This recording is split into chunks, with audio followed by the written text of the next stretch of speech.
How to find old Clash Royale account. If you have lost access to your old Clash Royale account, follow this step to recover it. Open your Clash Royale application. You have to check if you have logged in into the Supercell ID. Tap on three horizontal lines. Then tap on Supercell ID. In Supercell ID, tap on gear icon. Then select switch accounts. Select login to Supercell ID. Enter your email linked to your old account. Check if your email for a verification code, enter it and tap confirmation. If your old account appears, select it and confirm.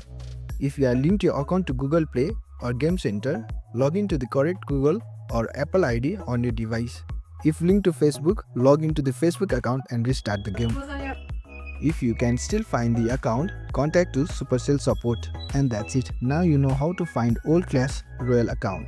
Thanks for watching. If you found this helpful, give it a thumbs up and consider subscribing for more tutorials. Drop a comment if you have question or suggestion for future videos. And don't forget to check out our playlist. See you in the next one.